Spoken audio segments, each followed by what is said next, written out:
Ashley, I want to talk a little bit about the idea of quote-unquote celebrities as designers. You know, a lot of actresses and singers and entertainers have started their own fashion lines, but not that many have done really, truly well. I mean, many have not lasted, and most have not gone on to make serious money. Now, you're a bit of an exception because, you know, you're really doing this full-time now. This is your career.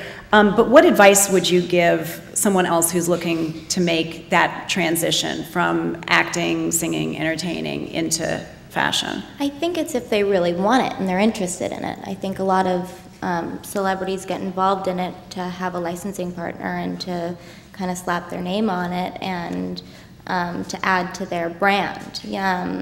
For us, it was something completely different. We grew up in the entertainment industry, and that's what we knew, and yes, fashion was a part of it in a way. But that wasn't my choice of that, you know, that's what I want to do when I grow up. I want to be an actress. That's never what I thought that I wanted to be. So when I turned 18, I stopped everything, and I really thought about what I wanted to do, and fashion is what I, you know, went after. And that's, so for me, when I look at it as a celebrity brand, it's always so silly to me because I'm not coming at it from a celebrity standpoint. Mm-hmm. And how big, in terms of staff, is the Row now? How big is the company? 9 people. Wow. And they're all backstage. Yeah. And they're all named Olsen. They're definitely not all named Olsen. And Elizabeth and James, about the same size? No, larger. Larger.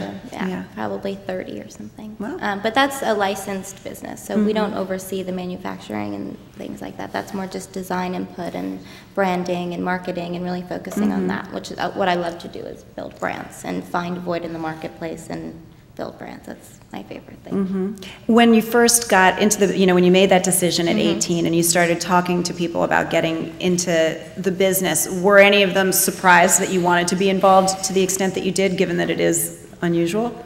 I just remember talking to my dad and said, listen, you know, I've been searching for the perfect white t-shirt forever and I can't find it. You know, a luxurious, nice, beautiful shirt that I can go back to season after season, know I'm going to find it there, and wear and have these really beautiful pieces to wear with everything else in my life. And he said, I think you should do it. I haven't really heard of anything either. I think you should go for it. And I did. Oh, good dad. Yeah, that's kind of how it started. I want to go back to, we were talking before a little bit about body image and size and, you know, whether Michelle Obama has had an impact there. Robin, not to keep quoting from your stories, but they're so damn good. Please do. But, you know, you wrote an interesting piece about how fashion and the sort of fashion ideal has actually gotten thinner as women have gotten larger. And, you know, that in fact maybe there's an element of self-hatred there, that people are prizing something that is farther and farther away from what they actually look like. Can you talk a little bit about that? And I can direct you to our website where you can read all the comments from the people who hate me. Did the piece got a violent reaction? No, I got a violent reaction, basically.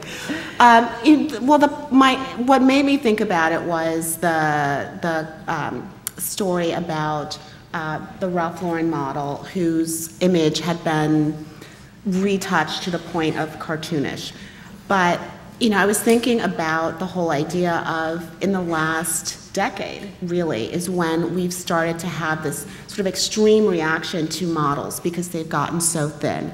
And where at one point the size of a model was about a size 6 or a size 4, now it's gotten down to size 4 and size 2 and size 0, to the point where oftentimes they are distractingly thin. And at the same time, people in general have gotten bigger and bigger and bigger. And it made me think that part of what the fashion industry does in defining itself is to react in opposition to what is the mainstream, to what is the norm, and kind of sets itself up as something rarefied and special and worth aspiring to. I think that's because it works. I'm sorry to say that. I don't do that, but I have noticed that very awful images seem to get people's attention. And one thing that struck me was the fact that for all of the complaining and the blogging about how thin models are, no one is not buying the clothes from designers who use thin models. The only thing that stopped them from buying was the economy. Not because they were reacting to the images that they were seeing. But you talked before about that woman sort of over a certain age who might, pre-Michelle Obama, have felt locked out of fashion. Isn't that maybe part of the reason? I think that they resented it because they felt that the image was unattainable. But I don't think that they resented it because they thought that the image of this thin woman, and I don't mean an unhealthy, anorexic woman, I mean just a excessively thin woman, I don't think that they reacted to that because they thought it was unattractive. I mean, the reality is that, you know, we look at a television show, and this was, you know, in the piece about The Biggest Loser, and that's a hugely popular show, and it's not because people are losing 40 pounds and becoming healthy.